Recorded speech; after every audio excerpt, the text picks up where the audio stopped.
It was a successful weekend on the field for the Dodgers. It was a little bit of a frustrating one off the field, but we're going to focus on the positive mostly because we are on 50-50 watch for Shohei Ohtani. Let's get live on Locked On Dodgers.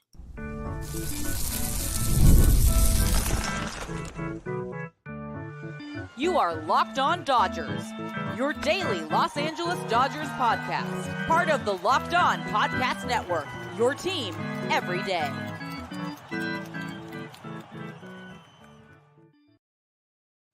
Hey, Dodger fans, this is Locked On Dodgers, part of the Locked On Podcast Network, your team every day.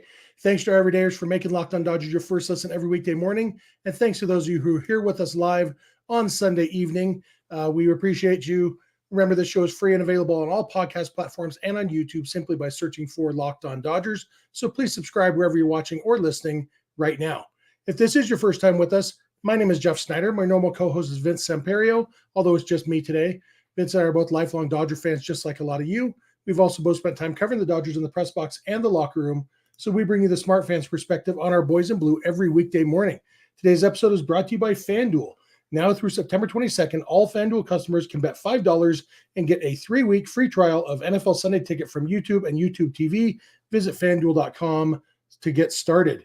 And we will get started here. The Dodgers won a series from the Cleveland Guardians this weekend. The series didn't start off great. The Dodgers lost. They just couldn't score runs in the game on Friday night. And Friday was a frustrating day all around because before the game, we found out that Gavin Stone was on the injured list. Early in the game, Teoscar Hernandez had to leave with an injury that looked pretty bad. And so all in all, most of us Dodger fans went to bed Friday night feeling pretty low.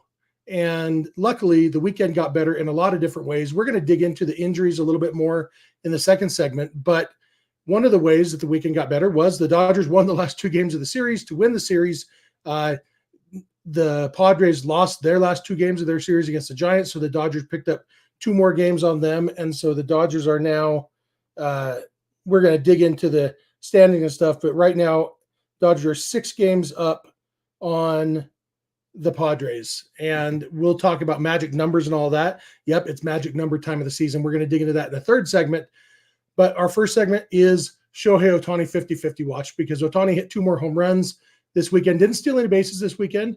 He was definitely hoping to early in this game on Sunday. Was a little bit too eager, got himself picked off, but he's now at 46 homers, 46 stolen bases, just needs 4 more of each to get to 50-50. He's already the only player in history to get to 43-43, which means obviously he's also the only one at 44-44, 45-45, and 46-46. It's all of those are technically just as meaningful as 50-50, but we as baseball fans do have an obsession with round numbers. And so getting to 50-50 would be pretty impressive. And it seems like it's going to happen. The stolen bases can come in bunches. We've seen him. I mentioned last week, it's a lot easier to steal 3 bases in a game than to hit 3 homers in a game. And so I'm not too worried about the fact that he went a weekend without getting any stolen bases, because he could have 2 stolen bases on Monday. I mean, he could be at 50 stolen bases by the end of this Cubs series. 50 home runs will take a little bit more, but he's hit 2 since I ran the numbers of what he needed in the last 24 games. He's hit 2 in the next 5 games. And so he is easily on track to get to 50 home runs, which would give him 50-50. Also give him the Dodgers record for most home runs in a season. No Dodger has ever hit 50 homers in a season, which is pretty wild considering some of the good power hitters the Dodgers have had over the years. But nobody's done it. Sean Green had 49. Adrian Beltre had 48. Cody Bellinger had 47. And that's the highest. And so Shohei Ohtani in his very first season with the Dodgers is getting into pretty awesome company. His home run on Sunday was pretty ridiculous. And he actually almost did the same thing, not quite the same, on Saturday. First pitch that he saw in the first inning, he ripped it down the line, barely foul. Wasn't hit as far or as hard as the one that did stay fair on Sunday. I wish that I know that they track exit velocity and launch angle and all that, even on foul balls, because they pop it up on the screen at Dodger Stadium all the time. I wasn't at the game, so I didn't see the exit velocity or launch angle on the foul ball on Saturday. because they don't publish that anywhere. The one on Sunday was ridiculous. It was 116.3 miles an hour, I think. 34-degree launch angle, went 450 feet right down the line. Hot, bright day on Sunday. Like, you never can see where the ball hits. My best guess is that it hit off the facing of the reserve level above the loge level, because you can see where the ball ends up. People are scrambling for it in like the fourth row of the loge level, but it definitely went beyond that. So I think, because they're looking behind them before that, so I think it hit the facing of the reserve level and then bounced back down to the loge level, which is something that, like, just seeing one hit into the loge level down the line is something we don't see very often. It's an impressive blast. To see it hit over loge, really, really impressive. And, we shouldn't be surprised. We're not surprised anymore, I don't think, at anything that Shohei Ohtani does, because he has ridiculous power. It's just, I've said it before, you have to stop and watch the game when Shohei Ohtani comes up, because anything can happen. And home runs are cool because they don't need buildup. You don't, like a no-hitter, you're like, oh, it's the ninth inning, I'm gonna focus on every pitch because the no-hitter could happen. There's no buildup like that for a home run. The buildup is Shohei Ohtani is stepping in the batter's box. I'm going to watch every pitch because a home run could happen. That's something that is rare, and it's something that's special and fun. I remember 2011, Matt Kemp was a guy who every time he came to the plate, not because he was hitting as many home runs as Shohei is, definitely not hitting as impressive a home runs as Shohei is, but Matt Kemp in 2011 was just, you had to watch every bat because he was going to do something awesome. And you obviously, when Cody Bellinger was at his hot points in 2017 or 2019, those, all those things, there's been some fun ones. I don't know if anything can compare to Shohei Ohtani as a Dodger fan, watching him and just getting excited every time he comes up. And home runs aren't the only exciting thing in baseball. Mookie Betts' triple was a lot of fun on Sunday. It was kind of weird because the center fielder, Tyler Freeman, was kind of cruising for the ball. And when a guy's cruising like that, I assume he's either going to catch it or it's a home run. And instead it went off the wall. And, I don't know if it was just him being afraid to run into the wall or whatever, if he just looks like he's cruising when he's not. But that was fun. Mookie getting that triple, and then the Dodgers, having a classic frustrating inning, only getting the one run after a leadoff triple, but we'll take the one run over no runs. Max Muncy hit a home run later in the game, which was fun. Shohei's home run on Friday ended up not getting the job done for the Dodgers. The only run they scored was Shohei's homer, but it was an impressive blast. Just a fun weekend of baseball. It was a good pitcher's duel on Friday, and then Dodgers 6 runs in the first inning on Saturday to kind of put that game out of reach, ended up winning 7-2. And then another pitcher's duel, but really a dominant performance by Jack Flaherty on Sunday, and the Dodgers scored 4 runs, enough to do it. Shohei Ohtani got closer to 50-50, and Jack Flaherty, I'm going to come back in a second. I'm going to talk about Flaherty's performance on Sunday in the context of the other pitching news and injury news and all that. So thank you for making Locked On Dodgers your first listen every weekday morning, and please keep it Locked On Dodgers. This episode is brought to you by FanDuel. You've heard us talk a lot about FanDuel, America's #1 sportsbook. Well, we have something a little bit different for you. Now through September 22nd, all FanDuel customers can bet $5 and get a 3-week free trial of NFL Sunday Ticket from YouTube and YouTube TV. Don't even have to win the bet. Just bet any $5 bet on FanDuel, and you can get your 3-week free trial of NFL Sunday Ticket. I am looking at the odds for Shohei Ohtani 50-50. Right now on FanDuel, it's minus 430. Yes, he will get to 50-50. No is plus 300. And so, FanDuel is all in, at least as all in on Shohei getting 50-50 as I am. But guess what? Even at minus 430, he's going to do it. Put your $5 bet on that. You're not going to win a ton, but you are going to get your free 3-week trial of NFL Sunday Ticket from YouTube and YouTube TV. With the YouTube TV base plan, you'll be able to watch every regular season Sunday afternoon at a market game. All you need is a Google account and a current form of payment, and you can cancel anytime. Just visit FanDuel.com to download America's #1 sports book. Hey, I'm back. Thank you for making Locked On Dodgers your first listen every weekday morning. Thanks to our everydayers, those of you who are with us every weekday morning or the night before every weekday morning when we're live, as we are most evenings. We really appreciate it. If you're not an everydayer, it's easy to become one. Just watch or listen every weekday morning. You can make that easier on yourself by subscribing wherever you're watching or listening right now. Remember, you can go beyond the podcast and become a Locked On Dodgers insider by going to joinsubtext.com/LockedOnDodgers. Text directly with us, one-on-one conversations, just a few bucks a month with a free 14-day trial. Also, check out Locked On Sports Today and Locked On Sports Los Angeles on YouTube, 24/7 streaming channels. Locked On Sports LA is where you can find the Locked On Dodgers postcast after most Dodger games, hosted by Pete Fox. More of a recap show than this one. And that's a fun one. Check that out. Remember, you can also catch every pitch of every Dodger game on SiriusXM or the SXM app by searching for Dodgers. And for your second listen today, check out Locked On MLB, hosted by Paul Francis Sullivan. You can call him Sully. Good show covering all of Major League Baseball. So, sorry, you guys know I need to pause for water breaks once in a while when I'm doing a solo show. I get thirsty talking all Dodgers. Jack Flaherty on Sunday was awesome. He went 7 1/3, no runs allowed. And I thought they might pull him after 7, but I also thought they might let him come out. But I wasn't surprised at all that as soon as he gave up a hit in the 7th or in the 8th inning, that they pulled him. He got the first out of the 8th inning on the first pitch and then gave up a base hit. And I think that was the right time. At the time, the score was 2-0. You get Flaherty out of there right then, brought in Michael Kopech, had him ready, and Kopech shut things down. And it was just, Evan Phillips came in, pitched the 9th inning. By that point, it was 4-0. So even when Phillips led a couple runners on base, it wasn't that scary. All in all, just a dominant game for Jack Flaherty, and not really kind of the way we might have guessed he might dominate a game, because he only had, I think, 6 strikeouts in his 7 1/3 innings, which, Flaherty has had a ton of strikeouts this year. But the thing that has continued to impress me about Flaherty in this game, in his last start against the D-backs, it was a close game. I can't remember the exact score, but I feel like it was 2-1 at the time, maybe 3-1.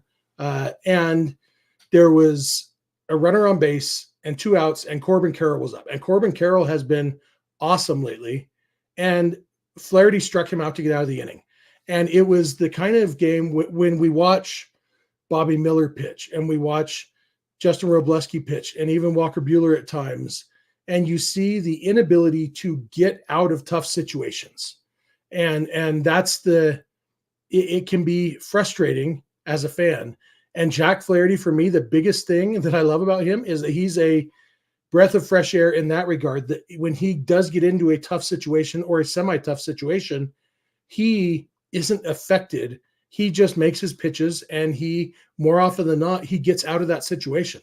And that's what we saw here. There was a couple different innings. Like, there was some traffic. The Guardians never hit the ball hard against him, but they were getting some bloop singles and just kind of putting some guys on base. And yet he just kept making his pitches, including some big pitches when he needed to, and getting swing and miss when he needed to. And he was very efficient. The fewer strikeouts allowed him to get through 7 innings on it was well under 90 pitches, which is why they let him come back out for the 8th inning. And all in all, it was just a really composed performance.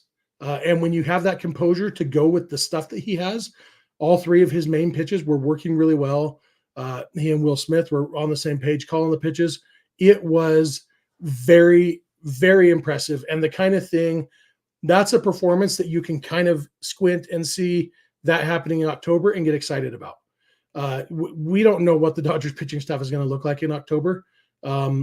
It's even less sure now because Gavin Stone went on the injured list on Friday before Friday's game, which left the Dodgers with a bullpen game on Saturday of sorts. Anyway, they used 7 pitchers to get through 9 innings on Saturday, which was made even more important that Flaherty got into the 8th inning.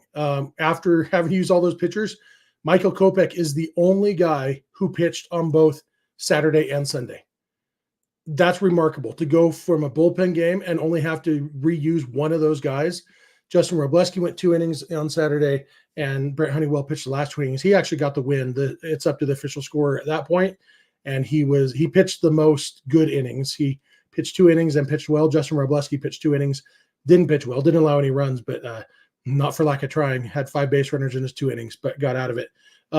But Gavin Stone being down is a major bummer. It's right shoulder inflammation, and Andrew Friedman, he talked about it. He said they don't know if Stone will be back this season. They said he's not going to throw a baseball for 10 days. And then after that 10 days, that's when we will have an idea of whether he's going to be back. That's a rough situation to be in, because Stone has been their most consistent starter all season as far as taking the ball for sure.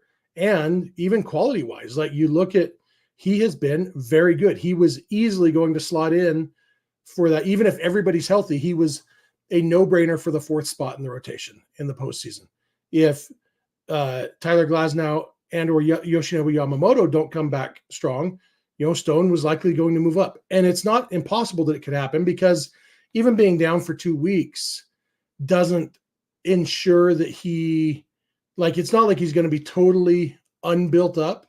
And so if he can come back after the 15 days, that would be great. And I think he'll be fine to be the number 4 starter in the postseason, especially because, hopefully, ideally the Dodgers sweep the NLDS and don't need a 4th starter in that series. And that gives them more time to get built up. But, we're just going to have to wait and see on Gavin Stone. And that's a rough situation to be in. Rough for him, considering how good he's been this year, how much fun he's been to watch. So that was one of the things I mentioned that put a damper on Friday. The other one was in the first inning, Teoscar Hernandez got hit on the ankle by a Matthew Boyd slider. Luckily, it was a slider at 80 miles an hour, not a fastball in the 90s. But he came out of the game, left the stadium in a walking boot. Dave Roberts said that night it was likely an injured list stint coming up. And then things got much better overnight. The swelling went down, the scans came back clear, and they decided not to put Teoscar on the injured list, at least not quite yet. And really that makes sense, because they said he's hoping to play Monday or Tuesday. That he just missed the last 2 games of this Guardian series. Doesn't mean he will be back. But because you can backdate an injured list stint 3 days, there's nobody there eager to call up. If they need to call somebody up, I assume that Dalton Rushing would be a possibility for sure if they do end up having to put Teoscar on the injured list. But that's not one that you're going to rush, because he's not on the 40-man roster. That's a bigger decision. And so it makes sense. They would give Teoscar the weekend and see how it feels, because if he can get back to playing, that's the best news. And he can avoid the injured list. I'm not totally convinced he's going to avoid the injured list overall, but ultimately, so far he has, and definitely things are better. Like I was worried on Friday that he might be out for the season. And the fact that there's a chance he might be back on Monday or Tuesday probably at least rules out him being out for the season. I would hope so anyway. So we'll see if he does get back soon. Andy Pages has played left field in his place and has done a pretty good job. He hit a home run in the first inning on Saturday. He's played solid defense. He did have a dumb error on Sunday, but that one wasn't even that was just a bonehead move more than he's a bad defender. There was a little blooper into left center, and he tried to pick the ball up barehanded and failed. And the guy who got the single ended up at second base. That's something. Those ones don't concern me as much because, hey, use your glove, dummy. Okay, I'll use my glove from now on. And it's literally as easy as that to solve. So those ones don't worry me as much as when he was playing center field and just wasn't good at catching baseballs in center field. I think he's better in a corner. He's been very good in right field this year. And so far from what we've seen in left field, probably pretty solid there too. So, they have backup plans if Teoscar does have to go on the injured list, but hopefully he won't. But that's kind of the injury news. The other, I guess, recovering from injury news, Yoshinobu Yamamoto is still scheduled to pitch on Tuesday against the Cubs, which will be exciting. We'll see how deep he can go. We'll see how effective he is. We're going to learn a lot on Tuesday about what the postseason rotation might look like. because, we'll get a feel for Yamamoto and how good he's going to be. Tyler Glasnow threw a bullpen session. It went well. He's throwing another bullpen session soon, and then he's going to do a sim game. He's working his way back. Again, we can just take it day by day with him, but there is still a very real possibility that we could have a postseason rotation of Tyler Glasnow, Yoshinobu Yamamoto, Jack Flaherty, and Gavin Stone. There's also a very real possibility that Jack Flaherty would be the only one of those four pitching in the postseason. That's where we're at right now in this weird, wacky season of the Dodgers. Brusdar Graterol is coming back soon. The other roster moves they made, I mentioned they called up Justin Wrobleski, and then they sent him back down. They did DFA Michael Peterson on Sunday. That was to make room for, on the 40-man roster, to call Nick Ramirez back up. Peterson had already been sent back to the minors. He was DFA'd. They called Nick Ramirez back up. He didn't pitch on Sunday. I assume he will be DFA'd again as soon as Graterol is ready to come back, which could be Monday. So maybe Ramirez just gets 1 day of MLB pay and then gets DFA'd again. We will see. But yeah, I think that's all the injury updates right now that we've had over the weekend. And yeah, the good news is Dodgers won 2 out of 3 this weekend, including after losing the first game in frustrating fashion. So I'm going to come back in a minute, and we're going to talk about where the standings currently stand. I just made the connection in my mind that standings means where do you stand? You know what? My English degree doesn't teach me everything. Sometimes I got to figure things out for myself. But I will be back in a minute to dig into the standings and magic numbers and all of that. So thank you for making Locked On Dodgers your first listen every weekday morning. And please keep it Locked On Dodgers.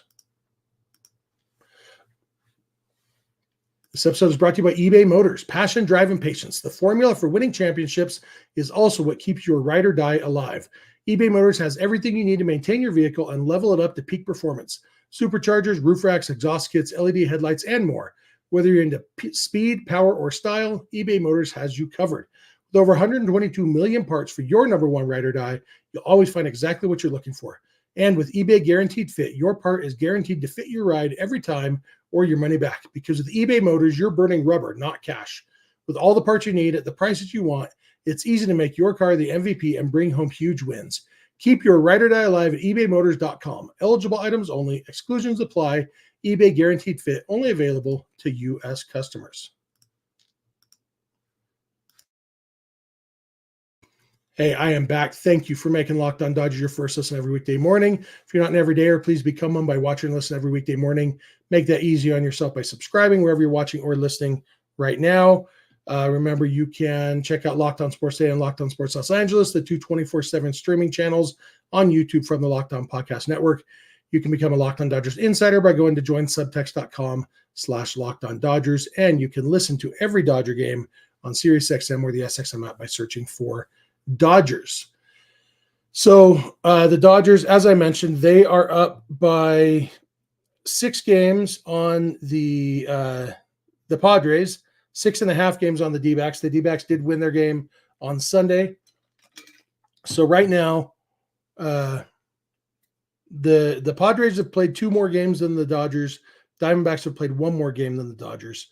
The Dodgers are 7 games ahead of both of them in the loss column, which is important in some ways. But we are at the point where we can start talking magic numbers. And that is with the Padres losing their last 2 days and the Dodgers winning their last 2 days, the Dodgers magic number to clinch the National League West is 13. What a magic number means is any combination of Dodgers wins and Padres losses that adds up to 13. So if the Dodgers win 7 more games and the Padres lose 6 more games, the Dodgers win the division. That means if the Dodgers go 7-12 and the Padres go, let's see, they have 17 games left. So if the Padres go 11-6 and the Dodgers go 7-12, the Dodgers win the division. That's where we're at. To put it another way, and this is a fun thing I like to do sometimes, it's not only a first place team that has a magic number. Every team has a magic number until they're eliminated from contention. So the Padres have a magic number too, some combination of their wins and Dodgers losses that would allow them to win the National League West. The Padres' magic number is 24, which means if the Padres went 17-0, the Dodgers would have to go 12-7 for the Padres to win the division, because 17 wins and 7 Dodgers losses would be the 24. That would allow the Padres to catch up. When you look at it that way, you really get a feel for how in the driver's seat the Dodgers are in this division, that their magic number is 11 lower than the Padres' magic number, because there's just, like, even coming in this weekend, we talked last week, after the Dodgers won that D-back series, I said the division is wrapped up, and that is even more so the case now. There are very few scenarios that you could realistically envision where the Dodgers wouldn't win the division. For me, the big question now is, can the Dodgers get to 100 wins? They're going, they'd have to go 14-5 the rest of the way to get to 100 wins. That's not unthinkable, especially when you remember 6 games against the Rockies, 3 against the Marlins. That's, they go 5-5 the rest of those, sweep those 9. You just got there. Obviously, they're probably not going to sweep those 9, even though they should, just because baseball is dumb that way. And because hopefully they're going to have the division wrapped up and kind of take things easy a little bit. We'll see what happens. Another important number is that the Dodgers' magic number over the Brewers right now is 15 to clinch a bye in the first round. I don't worry too much about best record. They are a game ahead of the Phillies for the best record in baseball. So the 1 or 2 seed doesn't concern me that much, because it's kind of the same thing. It just determines who your opponent is going to be. And I am not in the practice of choosing who I want the Dodgers to play in the postseason, because, I wish they didn't have to play anybody, and whoever they do have to play, I hope all their best players get hurt. Temporarily, not major injuries, but enough that they can't play against the Dodgers. I just want the Dodgers to win the World Series. And so I'm not going to choose, right now, how the brackets play out right now, I'd rather have the Dodgers be the 2 seed or the 1 seed. No, I want them to have the bye. I want them to be the 1 or 2 seed, and their magic number to do that is 15. They are 86-57, and the Brewers are 82-61. So the Dodgers are 4 games ahead of the Brewers, and the Dodgers have the tiebreaker for that. So almost they've pretty much locked that up too. The good news is the Dodgers are absolutely in a position where they 100% control their own destiny. They can win out. There's a realistic chance that the Padres could go undefeated the rest of the year and still not win the National League West. We've gotten to that point. The Brewers could go undefeated the rest of the way and not pass up the Dodgers. That one's a little less likely, but that's kind of where we're at. The Dodgers are in the driver's seat. It's a very good situation to be in right now. And Michael is mentioning in the comments, talking about which seed you want to be. He says the first seed, he'd rather be the second seed because the first seed will play the winner of Arizona and San Diego. That's only, according to the standings right now. Like right now, if you look at it, the D-backs are not guaranteed to make the postseason. They're only a game and a half out of that last spot. The Braves and the Mets are tied for that last spot. For that matter, the Padres are only 2 games up.